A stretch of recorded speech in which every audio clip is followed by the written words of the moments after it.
దేశంలో ప్రజాస్వామ్య విలువలకు విరుద్ధంగా పాలన సాగుతుందని టీపీసీసీ మహేష్ కుమార్ గౌడ్ అన్నారు. ఆంధ్రప్రదేశ్ కగారు పేరుతో కేంద్రం చర్యలను ఖండిస్తున్నామన్నారు.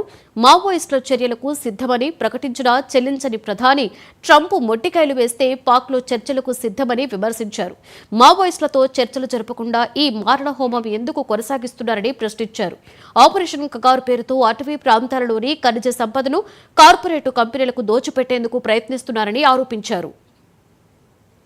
గుట్ట ప్రాంతంలో దాదాపు 10,000 మంది పోలీస్ ఫోర్సెస్ ఆ ప్రాంతాన్ని చుట్టుముట్టినప్పుడు ఆలస్యమైన మేము చర్చలకు సిద్ధంగా ఉన్నాం, మేము ఆయుధాలను వదులుతాం, చర్చలకు ఆహ్వానించని అడిగినప్పుడు ఏ కనికరమున్న ప్రధానమంత్రి అయినా చర్చలకు ఆహ్వానించి ఉండాల్సింది, కానీ అది చేయలేదు.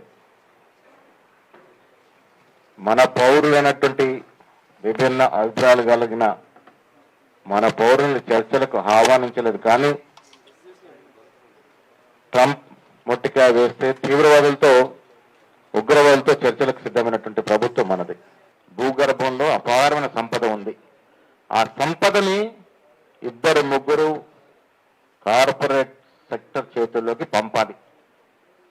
అక్కడ నక్సలిజం ఉంటే ఇది చేయలేరు. వాళ్ళు గడుగున 50 ఏళ్లుగా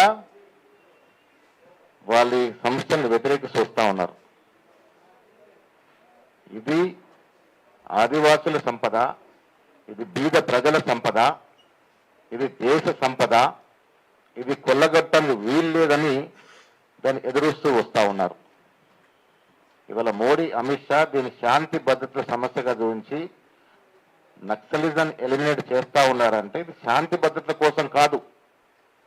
ఇది కేవలం ఈ గుత్తదారి పంతాన్ని ఎంచుకున్నటువంటి ప్రభుత్వం పెద్ద పెద్ద వ్యాపార సంస్థల చేతుల్లోకి ఆ సంపద పంపించాలి. కాబట్టి అక్కడ నక్సలిజాన్ని ఎరాడికేట్ చేస్తే, నిర్మూలిస్తే యథేచ్ఛగా వీళ్ళు అక్కడ వ్యాపారం చేసుకోవచ్చని